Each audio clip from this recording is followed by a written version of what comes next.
Aujourd'hui, on se plonge dans les avertissements assez glaçants d'Aldous Huxley, tirés de son essai Retour au meilleur des mondes.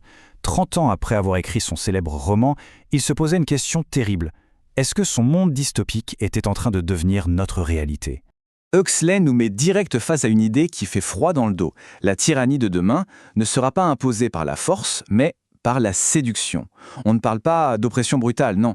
On parle d'une douce manipulation qui nous fera aimer notre servitude. Et ça, c'est vraiment la clé de toute son analyse. Alors, commençons par le cœur du sujet, la thèse principale d'Huxley. L'arrivée d'une dictature d'un tout nouveau genre. Une dictature où les chaînes, elles ne sont plus en fer, mais en plaisir. Là, Huxley fait une distinction qui est absolument fondamentale.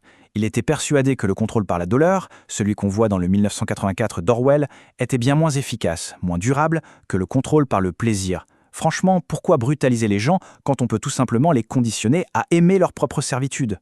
En les moyant sous les distractions et le renforcement positif, le contrôle devient invisible et donc beaucoup plus efficace. Mais alors, qu'est-ce qui nous pousse vers un futur comme ça ? Pour Huxley, attention, ce ne sont pas des tyrans avec un plan diabolique. Non, ce sont des forces immenses, impersonnelles, presque invisibles, qui nous entraînent tous collectivement dans cette direction. Il ne s'agit pas du tout d'un complot. Pour Huxley, le vrai danger vient de tendances très profondes de nos sociétés modernes. Des sortes de vagues de fond qui menacent notre liberté, peu importe l'idéologie qui est au pouvoir. La première de ces forces, c'est une espèce de réaction en chaîne, un engrenage infernal.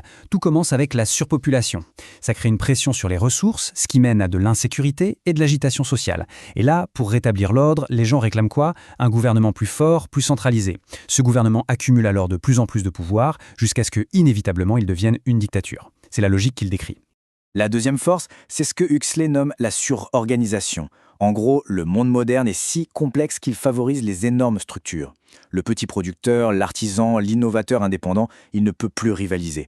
Du coup, le pouvoir économique se concentre dans les mains de quelques géants, ce qui entraîne bien sûr une concentration du pouvoir politique. Les petits sont tout simplement dévorés par les gros. Bon, maintenant qu'on a vu les forces, passons aux outils de ce contrôle. Si on n'utilise plus la force brute, comment est-ce qu'on maîtrise la population ? Eh bien, Huxley nous décrit une véritable panoplie de techniques de manipulation psychologique. D'abord, Huxley fait une distinction. Il y a la propagande rationnelle. Celle-là, quand elle est bien utilisée, elle peut être bénéfique. Elle fait appel à la raison, elle s'appuie sur des faits, elle cherche à convaincre pour le bien de tous. C'est l'art de la persuasion, pas de la manipulation. Mais là où ça se corse, c'est avec son total opposé, la propagande irrationnelle. Et là, on ne s'adresse plus du tout à notre cerveau. Non, on s'adresse à nos tripes, à nos peurs, à nos passions les plus profondes.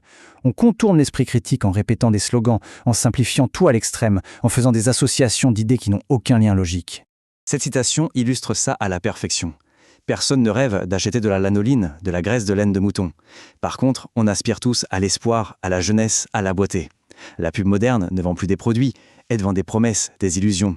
C'est ça le moteur de la manipulation. Le point qui est crucial ici, c'est que ce mécanisme, il s'applique à absolument tout. On prend un produit et on le relie à un désir profond ou à une angoisse cachée. On construit une sorte de pont symbolique et le consommateur traverse ce pont, persuadé qu'en achetant, il va réaliser son rêve. On devient en quelque sorte les esclaves consentants de nos propres désirs. Un autre outil, tout aussi puissant, c'est la distraction de masse. Huxley fait le parallèle avec l'art romantique et sa fameuse politique du pain et des jeux. Le principe est simple, on inonde la population d'un flot non-stop de divertissement, pour l'anesthésier, pour l'empêcher de réfléchir aux vraies questions politiques et sociales. Pour lui, c'est un instrument de gouvernement totalement délibéré. Et puis, on arrive à l'arme ultime, le contrôle chimique. Le soma de son roman, c'est une drogue parfaite, le bonheur en pilule, sans aucun effet secondaire. Si Marx disait que la religion est l'opium du peuple, Huxley, lui, il retourne la formule. Dans son monde, c'est un produit chimique qui est devenu la nouvelle religion du peuple. C'est l'outil suprême pour pacifier une société. Alors, quelles sont les conséquences de tout ça sur l'individu ? Qu'est-ce qu'on devient, nous, les êtres humains, dans un monde qui est entièrement organisé pour notre bonheur, contrôlé ? Huxley cite ici le psychanalyste Erich Fromm pour souligner un paradoxe absolument terrifiant. En fait, les individus qui sont les mieux adaptés à cette société parfaite sont en réalité les plus malades. Leur conformité à une société profondément anormale devient la preuve de leur déshumanisation. Ils ont tout simplement arrêté de se battre. Cette société, elle engendre sa propre morale. Le groupe est tout, l'individu n'est rien. On y valorise l'intégration, la conformité, le travail d'équipe. La vertu suprême, c'est de se fondre dans le collectif. L'unicité de chaque être humain, ce que la nature met tant d'efforts à créer, est vu comme un défaut qu'il faut absolument éliminer. Et en politique, alors là, les conséquences sont dévastatrices. Le candidat n'est plus un dirigeant, c'est un produit à vendre, un amuseur. Les problèmes les plus complexes sont réduits à des slogans de 60 secondes. Avec cette approche, dit Huxley, l'électorat est positivement garanti contre tout contact avec la vérité. Bon, alors, est-ce que tout est perdu? Pas nécessairement. Huxley esquisse quand même un antidote, une façon de résister à cette tyrannie en douceur. Le point de départ de tout, c'est l'éducation. Parce que la liberté, ce n'est pas quelque chose de naturel, ce n'est pas inné. C'est une compétence qui doit s'apprendre, qui doit se pratiquer.